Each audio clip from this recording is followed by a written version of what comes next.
गुरुर्ब्रह्मा गुरुर्विष्णु गुरुरेव महेश्वरः गुरु साक्षात् परब्रह्म तस्मै श्री गुरुवे नमः। अखंड मंडलाकारं व्याप्तं येन चराचरं तत्पदं दर्शितं येन तस्मै श्री गुरुवे नमः। मातृवत्र लालयत च पितृवर्त मार्गदर्शिता नमो गुरुसत्ताय श्रद्धा प्रज्ञा युताचया ओम श्री गुरुवे नमः। परम पूज्य गुरुदेव वंदनीय माता जी की सूक्ष्म उपस्थिति में हमारे साथ साथ गायत्री महामंत्र बोले। ओम भूर्भुवस्व तत्सवितुर्वरेण्यं भर्गो देवस्य धीमहि धियो यो न प्रचोदयात्। परमात्मा का प्रकाश हम सभी के साथ रहे, ये भावना हमारे अंदर होनी चाहिए। गायत्री महामंत्र में जो सबसे बड़ी विशेषता है, संसार भर में बहुत सारे मंत्र हैं, पर यह मंत्र जो है महामंत्र कहते हैं। क्यों कहते हैं इसको महामंत्र? क्योंकि इसके अंदर एक विशेष गुण व्याप्त है। वो विशेष गुण है मनुष्य को सत्कर्म की तरफ ले जाना। मनुष्य जो है सत्कर्म की तरफ जाता है। तो मनुष्य जब सत्कर्म की तरफ जाएगा तो उसके जीवन में हमेशा खुशहाली आएगी। जितना जितना मनुष्य सत्कर्म की तरफ जाएगा उतना उतना उसके जीवन में खुशहाली आती जाएगी। और इस खुशहाली का रहस्य सिर्फ एक ही है कि मनुष्य अपने जीवन में जो निर्धारित कर्म है जिसे उसे करने चाहिए। सबसे पहला कर्म होता है मनुष्य की अपने प्रति जवाबदेही होती है कि हम स्वयं के प्रति जवाबदेह बने। अगर आप स्वयं के प्रति मूल्यवान नहीं है, आप स्वयं के प्रति जवाबदेह नहीं है, तो समझ लीजिए आपका जीवन बेकार है। आप कुछ भी करेंगे, आप अपने जीवन में पीछे चलते चले चले जाएंगे। तो इसमें सबसे पहली बात जो हमको समझने की है वह है कि हमारा जीवन कैसा है, निर्मल है कि नहीं है। अगर हमारे जीवन जीवन में अभी भी मलिनताएं व्याप्त हैं तो समझ लीजिए आपके जीवन में कमियां ही कमियां रहेंगी। आप अपने जीवन में आगे नहीं चले जा सकते। और आगे जाने का जो रास्ता होता है वो मनुष्य को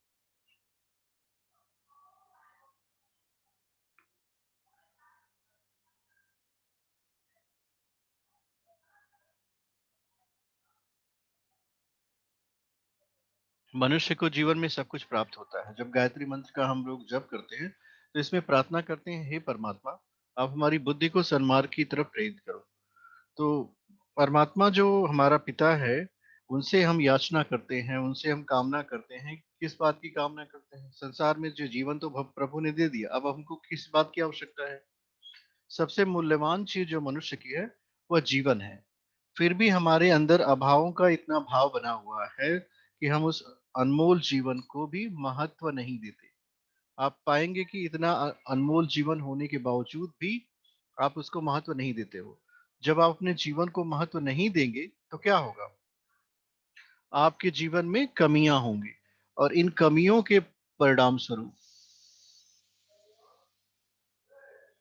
हेलो, हाँ आ रही है, बताएं।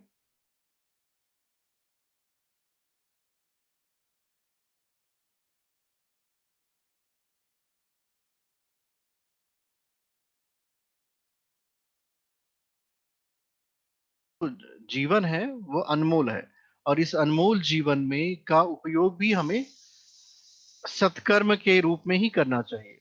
तो सबसे पहली चीज जो है, आप देखो गायत्री मंत्र का जो अर्थ है, इस मंत्र अर्थ में जो सबसे बड़ी बात है कि हम अपने पिता से के पास कहते हैं कि हे परमात्मा।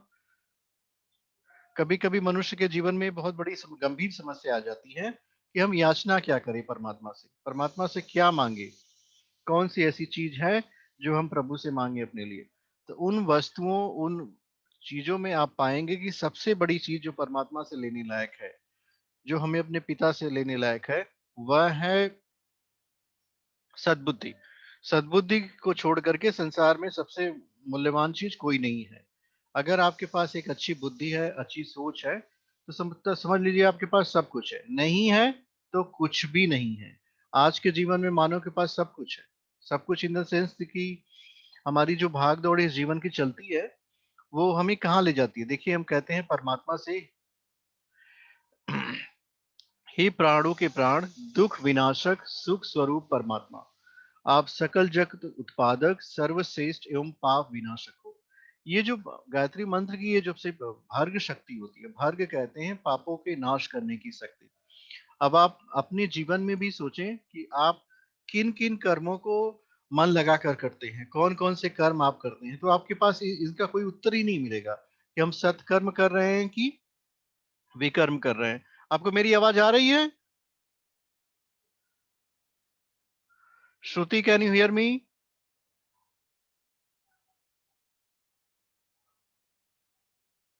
श्रुति, am I audible to you?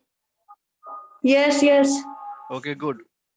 सो हमारे साथ-साथ आप लोग एक बार फिर पुनः गायत्री महामंत्र बोलें, जहाँ कहीं भी बैठे हों।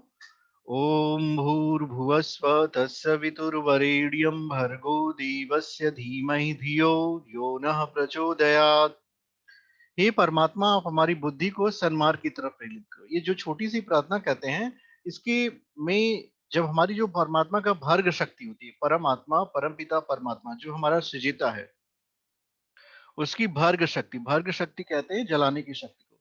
परमात्मा की शक्ति जो है हमारे जो दुष्कर्म होते हैं, जो विकर्म होते हैं, उनको जला डालती है।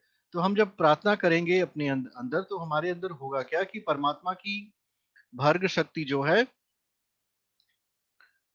वो हमारे विकर्मों को जलाएगी। अ, और जब हमारे विकर्म जल जाएंगे तो क्या होगा? कोई भी मनुष्य आत्मा, जो भी मनुष्य है, उसमें आप हमेशा याद रखिए कि अगर ये मानव शरीर आपके पास है, तो यह मानव शरीर जो है सत्कर्मों से मिलता है। एक बात हमेशा याद रखिए, जो 84 लाख योनियां हैं, उन सब में आप भटके हो, उनकी सारी उपलब्धियों को अर्जित किया है, वो जब सब एक साथ इकट्ठी हो गई हैं। आप ऐसे कहिए कि आपके पूरे जीवन का पुण्य एक साथ इकट्ठा हुआ, तब आप मनुष्य बने। ये बहुत ही समझने की बात है। मनुष्य का जो निर्माण होता है, मनुष्य शरीर का, वो संपूर्ण पुण्यों के इकट्ठा होने पे होता है। अब मनुष्य बन गया, अब इसके बाद क्या बनेंगे? अगर आप यहाँ से ऊपर की तरफ नहीं उठते हो, अपने अंदर देवत्व आप अगर नहीं जागृत करते हैं, देवत्व जागृत करना है आपको। अगर आप अपने अंदर देवत्व को नहीं जागृत करते हैं, तो क्या होगा? आप फिर से नीचे की तरफ चले जाएंगे और फिर से यही 84 लाख योनियों का चक्र आप लगाते हुए चले जाएंगे। तो एक समझदार व्यक्ति की क्या जरूरतें होती है? एक समझदार व्यक्ति यही सोचता है ना, मनुष्य बने, अब मनुष्य के बाद फिर हम लोग देवत्व को धारण करें और देवता बन जाएं। तो ये बहुत आसान प्रक्रिया है। गायत्री मंत्र जो है, मनुष्य में देवत्व को जागृत करने का मंत्र है। गायत्री मंत्र महामंत्र है।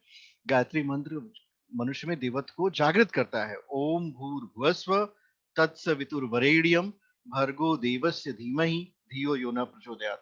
हम परमात्मा से प्रार्थना करते हैं, हे प्रभु, हम सबकी बुद्धि को आप सन्मार्ग में प्रेरित करो, हमें सही रास्ते पे ले चलो, हमारा हाथ पकड़ लो तो हमको रास्ते पर ले चलो। जैसे एक छोटा बच्चा होता है, वो जब अपने घर से निकले तो क्या होगा? रास्ता भटक सकता है, भूल सकता है, लेकिन अगर वो अपने पिता के साथ जाता है तो कोई कारण नहीं है कि वो सही रास्ते पर ना चले, क्योंकि पिता तो सर्वशक्तिमान है, उसने रास्ता को देखा है। वो न भटकन होगी, न उलझन होगी, जीवन में आपके हमेशा समरसता भरी रहेगी। तो इस बात को जब तक आप समझेंगे नहीं, तब तक आपके जीवन में भटकन बनी ही रहेगी। आप अपने आप से पूछिए, क्या आपके मन में शांति है? तो आपको उत्तर मिलेगा, नहीं नहीं, अभी मन में शांति नहीं है। जीवन में शांति है? बिल्कुल नहीं है।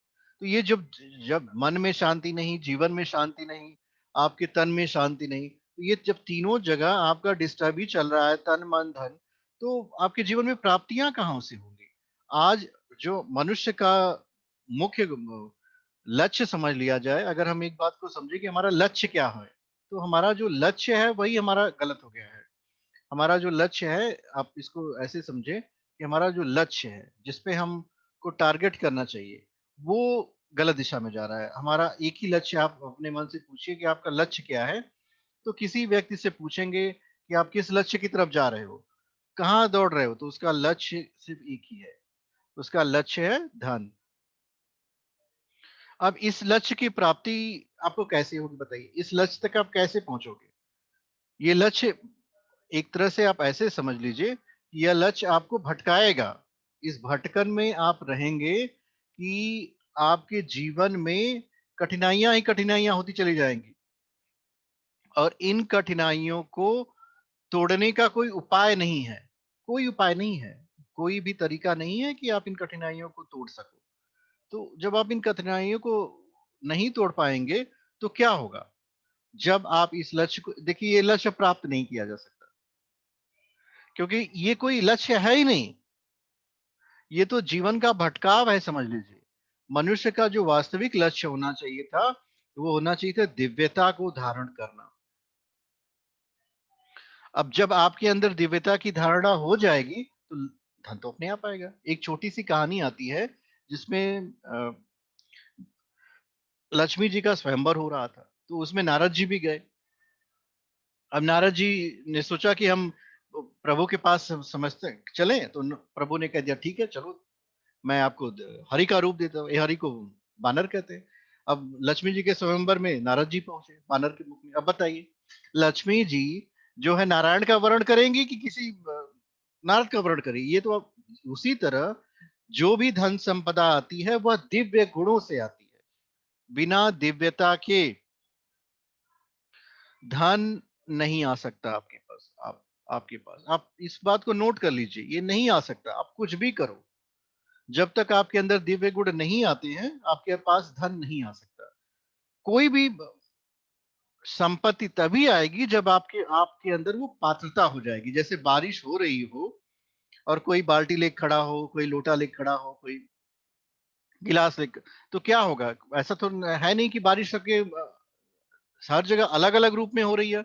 हर जगह बारिश समान रूप से हो रही है, पर हमारी पात्रता में जो अंतर है, वही पात्रता में अंतर